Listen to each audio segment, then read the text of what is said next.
Good afternoon. Is this the one? Is it on? Good afternoon and welcome to the first of the 2024 Diana Riggs Concert Series. We are delighted you are here. I am Lyle Weibel, a member of Pleasant Hill Community Church, and the church is greatly pleased to be able to offer these free concerts. They're wonderful. You have the opportunity to contribute, and we hope you will do that, but we're glad that you're here. I have the privilege, as I said, to welcome and to greet you. I want to ask you, how many of you have played flute? Oh, that's not many. How many of you had a family member, a son or daughter or grandchild who played flute? That's still not what I was hoping to see. How many of you have heard of flute? All right, okay. Obviously, you're an exceptional audience. You're very well informed, and you'll enjoy this concert. We are very privileged to have the flute choir from Tennessee Tech and their director, Dr. Gotza Chucker Ramsey. That's pretty close. Let me say a few words, because I did just a little bit of research, and I want to share some of what I read. And Gotza, you can correct me if any of this is wrong. The flute is one of the oldest and most universally recognized musical instruments and has charmed listeners with its ethereal sound for thousands of years. The flute's history begins in the prehistoric era, with the earliest known instruments dating back over 35,000 years.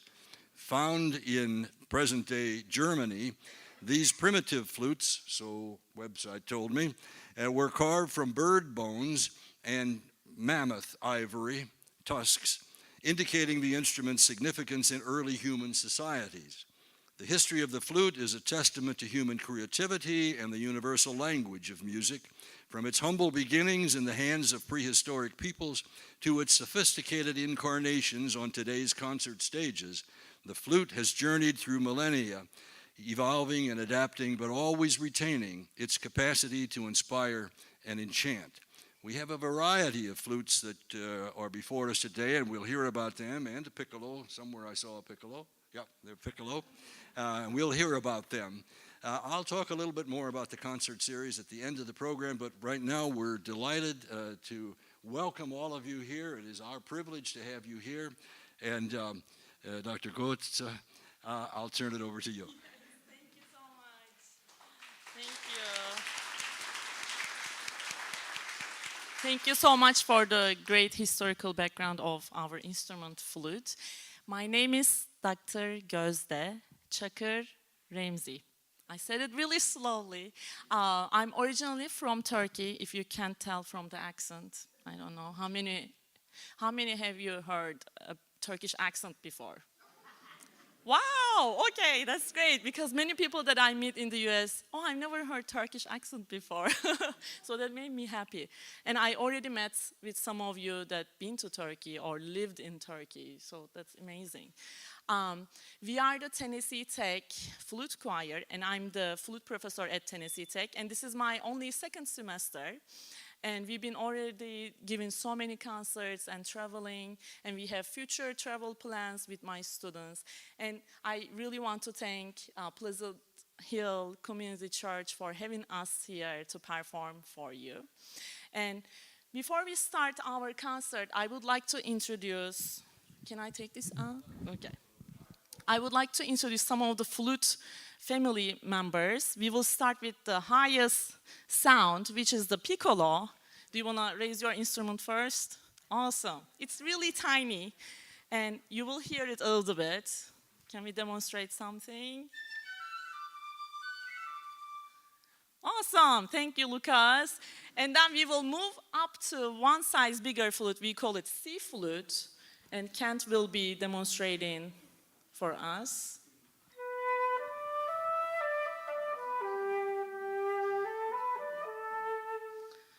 Beautiful, thank you so much. And then we have one size bigger than the C flute, which is called alto flute. Sydney, can you hold it up if you can't see? Okay, now Sydney will demonstrate for you.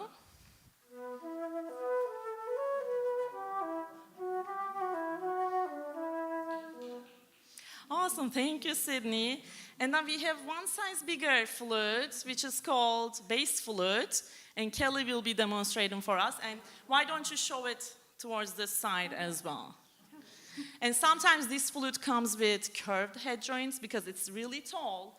That way, if it has a curved head joint, it makes it a little bit shorter so the player can reach to the keys.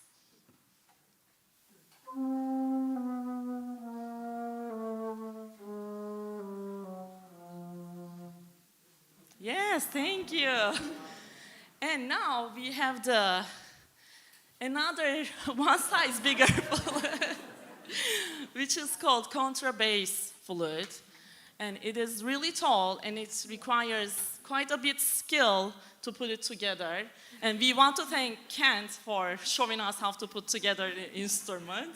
And Mackenzie will be demonstrating on the contrabass flute, the giant.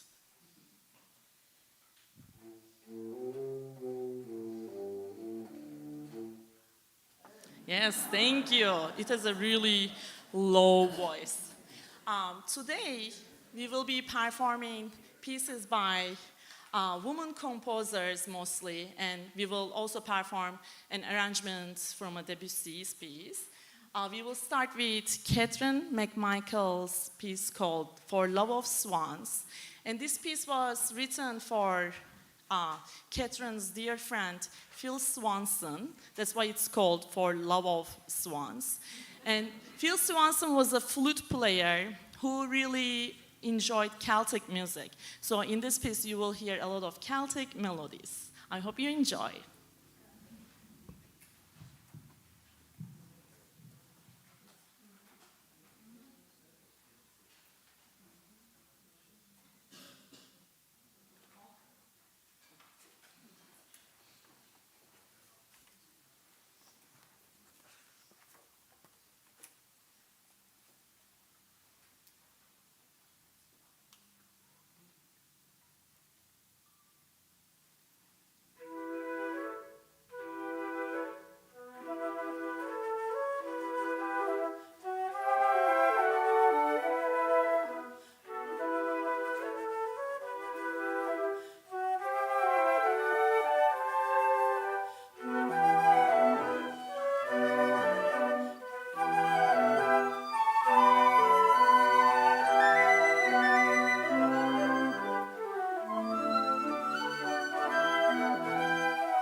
Hello. Okay.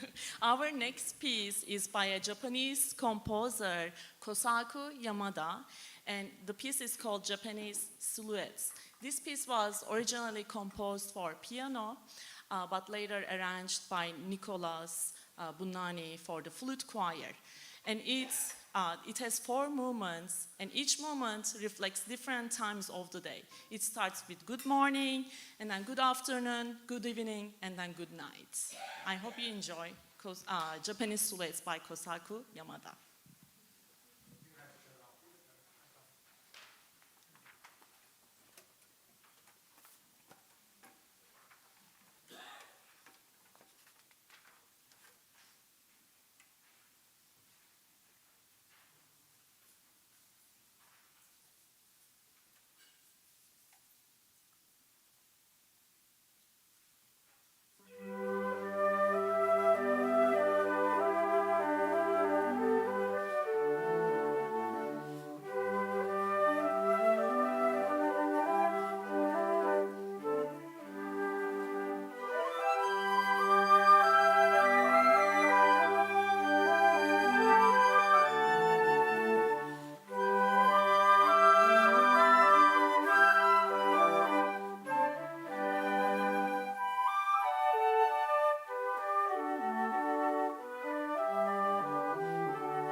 am sorry to interrupt this wonderful program. I just had reported to me that there's a gray Toyota Highlander out here with a small dog in it, and the dog is very upset.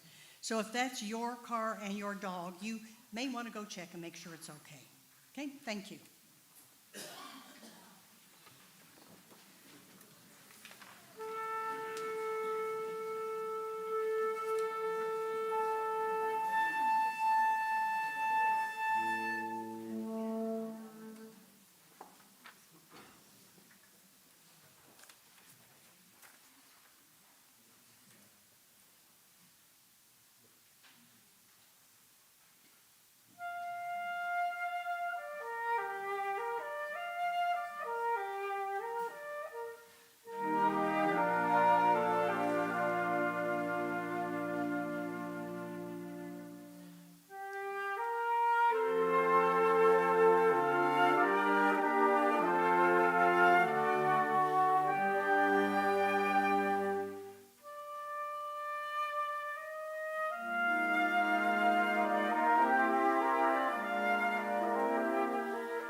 Hello again.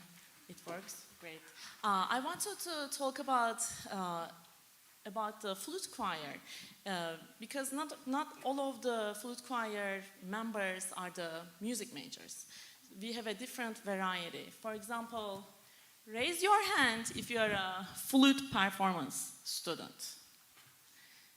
We have 1, 2, 3, 4, 5 performance. Raise your hand if you are a music education major. Raise your hand if you are minoring in music.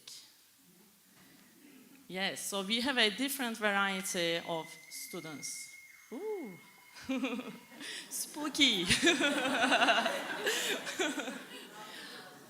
These students work really hard, and I want to thank each one of them for coming here on Sunday, even though they have a really busy schedule at the school.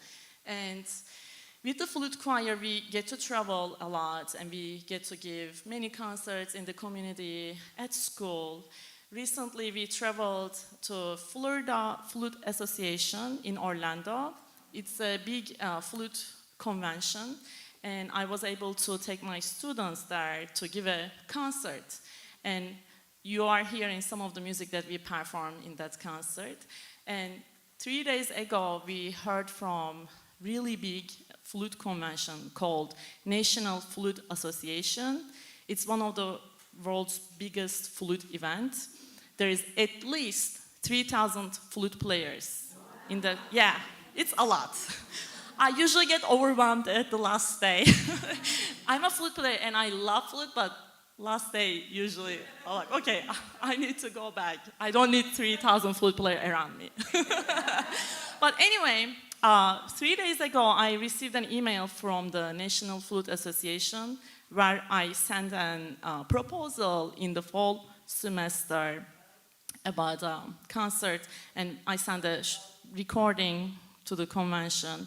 And it's really competitive, but we heard that we got accepted to perform. Yes! So hopefully we will be traveling to San Antonio, Texas in first week of August, right before the school starts. And I really want to thank Pleasant Hill Community Church and Judith Sullivan for having us here and donating money to the flute studio, and we will use that money towards our travel funds. And sometimes we bring guest artists, so my students can expose to different musical genres, different musicians around the world, not just in Tennessee, which is a great place to be, absolutely. I'm really happy to be here. My husband is from Tennessee also, yeah. We have our next piece is Shanghai by Laurel Zucker. And this is interesting, I want to share. I gave another concert at the Florida Flute Association, and I played Turkish music, written for flute, and more flutes. And after my performance, Laurel Zucker, whom I used to listen growing up, her recordings, and like to practice my pieces. And she came after the concert. I couldn't recognize at first, and then I saw her name tag.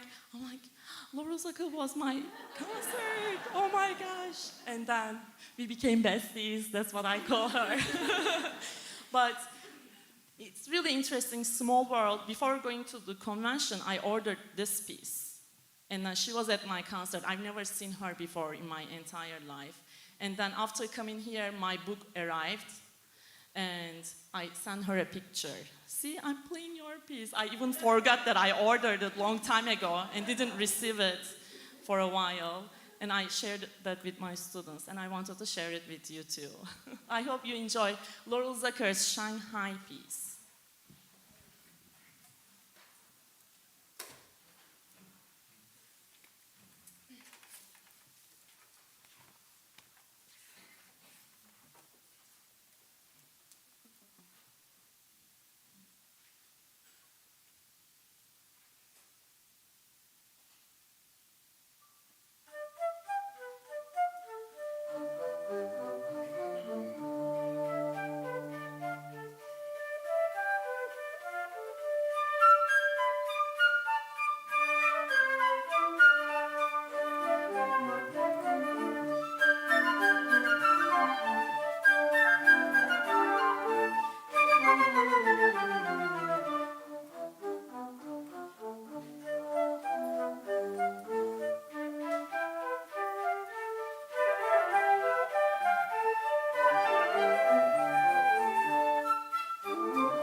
our last piece is by African-American composer Valerie Coleman. And Umoja means unity. And this piece was originally composed for women's choir, and later it was arranged for a Philadelphia orchestra, and then flute choir. I hope you enjoyed the unity piece, which always reminds me that music brings all of us together without the language. I hope you enjoy.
Thank you all very much. What a wonderful treat.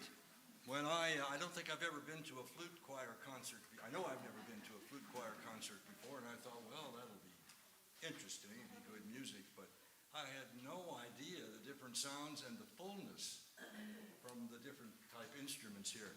That was an absolute wonderful, wonderful afternoon. Thank you.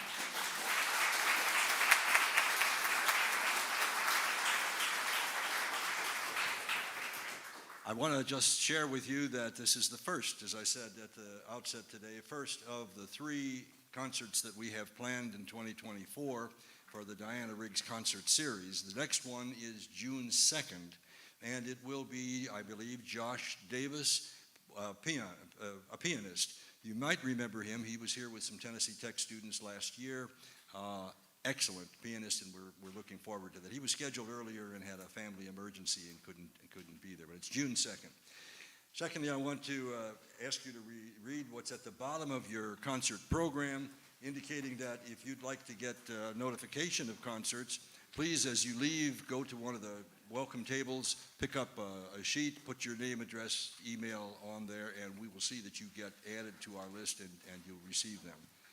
And on both exits, there is a box for donations. While these concerts are free and we're delighted to be able to offer them, we do give a gift to the university to assist, as Dr. G.C.R. said. Dr. G. Dr. G, okay. Dr. G mentioned to help on the transportation. That's wonderful. Thank you all for coming. Please come back again June 2nd. And you're welcome here at this church. We like to say no matter who you are or where you are on life's journey, you're welcome here. Thank you for coming. And if you'd like to...